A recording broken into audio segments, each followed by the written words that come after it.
Capítulo 41. E sucedeu, ao cabo de 2 anos completos, que Faraó sonhou, e eis que estava em pé junto ao rio Nilo. E eis que subiam do rio Nilo 7 vacas de aparência bela e de carnes gordas, e elas pastavam entre as canas do Nilo. E eis que após elas subiam do rio Nilo mais 7 vacas de aparência feia e de carnes magras, e elas se postavam ao lado das vacas à beira do rio Nilo. Então, as vacas de aparência feia e de carnes magras começaram a devorar as 7 vacas de aparência bela e gordas. Nisso Faraó acordou. No entanto, ele voltou a dormir e sonhou pela 2ª vez. E eis que numa só haste subiam 7 espigas, grossas e boas. E eis que após elas brotavam 7 espigas mirradas e abrasadas pelo vento oriental. E as espigas mirradas começavam a tragar as 7 espigas grossas e cheias. Nisso Faraó acordou, e eis que tinha sido um sonho. E sucedeu de manhã que o seu espírito ficou agitado, de modo que mandou chamar todos os sacerdotes magos do Egito e todos os seus sábios, e Faraó foi relatar-lhes os seus sonhos. Mas não havia quem os interpretasse a Faraó. O chefe dos copeiros falou então a Faraó, dizendo: Menciono hoje os meus pecados. Faraó indignou-se com os seus servos. Assim mandou que eu fosse recolhido à cadeia da casa do chefe da guarda pessoal, tanto eu como o chefe dos padeiros. Depois tivemos ambos um sonho, numa só noite, tanto eu como ele. Tivemos cada um o seu sonho com a sua própria interpretação. E eis que havia ali conosco um jovem, um hebreu, servo do chefe da guarda pessoal. Quando os relatamos a ele, passou a interpretar-nos os nossos sonhos. Interpretou a cada um segundo o seu sonho. E resultou que, assim como nos tinha interpretado, assim aconteceu. A mim me restituiu ao meu cargo, mas a ele pendurou. E Faraó foi mandar chamar José para que o trouxessem rapidamente da masmorra. Ele se barbeou então, e trocou as suas capas, e entrou até Faraó. Faraó disse então a José: Tive um sonho, mas não há quem o interprete. Ora, eu mesmo ouvi dizer de ti que podes ouvir um sonho e interpretá-lo. A isto respondeu José a Faraó, dizendo: Eu não entro em consideração. Deus é que anunciará bem-estar a Faraó.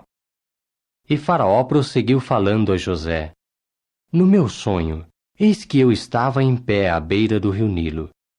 E eis que subiam do rio Nilo 7 vacas de carnes gordas e de aspecto belo, e começavam a pastar entre as canas do Nilo.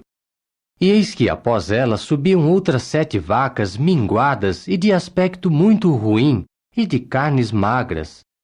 De ruins nunca vi iguais a elas em toda a terra do Egito. E as vacas descarnadas e ruins começaram a devorar as primeiras 7 vacas gordas. De modo que estas lhes entraram nos ventres, e ainda assim não se podia saber que eles tinham entrado nos ventres, visto que a sua aparência era tão ruim como no início. Nisso acordei. Depois vi no meu sonho, e eis que subiam numa só haste 7 espigas, cheias e boas. E eis que após elas brotavam 7 espigas murchas, mirradas, abrasadas pelo vento oriental. E as espigas mirradas começavam a tragar as 7 espigas boas. Por isso o contei aos sacerdotes magos, mas ninguém me disse nada. José disse então a Faraó: O sonho de Faraó é apenas um só. O que o verdadeiro Deus está fazendo, ele tem comunicado a Faraó. As 7 vacas boas são 7 anos. Igualmente as 7 espigas boas são 7 anos. O sonho é apenas um só. E as 7 vacas descarnadas e ruins que subiram após elas são 7 anos. E as 7 espigas vazias, abrasadas pelo vento oriental, mostrar-se-ão 7 anos de fome. Esta é a coisa que falei a Faraó. O que o verdadeiro Deus está fazendo, ele tem feito Faraó ver. Eis que hão de vir 7 anos de grande fartura em toda a terra do Egito. Mas após eles virão certamente 7 anos de fome, e certamente será esquecida toda a fartura na terra do Egito, e a fome simplesmente consumirá o país. E não mais se conhecerá a fartura que antes havia no país, por causa dessa fome posterior, pois será por certo muito severa. E o fato de que o sonho foi repetido 2 vezes a Faraó significa que a coisa ficou firmemente estabelecida da parte do verdadeiro Deus, e o verdadeiro Deus se apressa em fazê-lo. Portanto, procure agora Faraó um homem discreto e sábio, e constitua-o sobre a terra do Egito. Atue Faraó e designe superintendentes sobre o país. E tem de recolher 1/5 da terra do Egito durante os 7 anos de fartura. E reúnam eles todos os mantimentos destes vindouros anos bons, e amontoem cereais, sob a mão de Faraó, para mantimentos nas cidades, e tem de resguardá-los.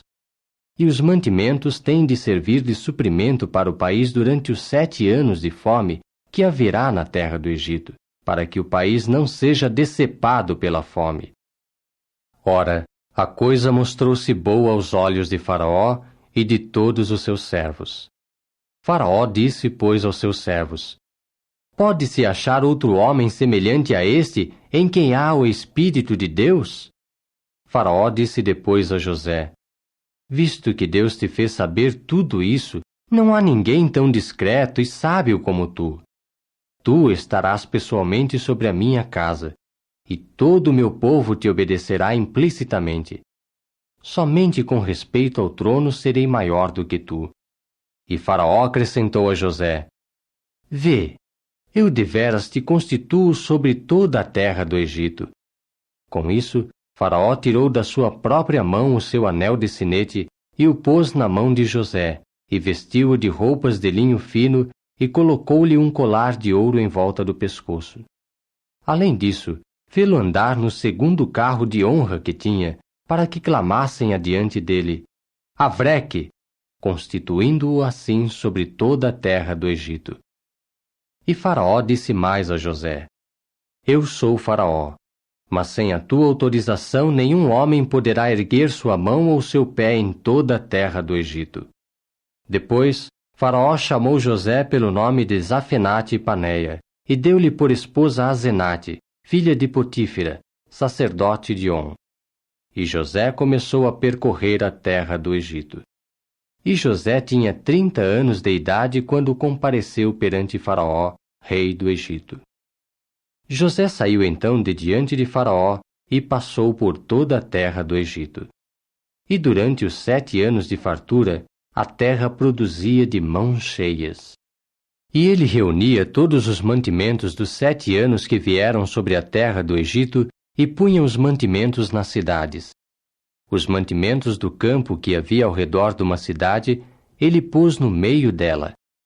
E José continuou a amontoar cereal em quantidade muito grande, como a areia do mar, até que por fim desistiram de contá-lo, porque era sem número.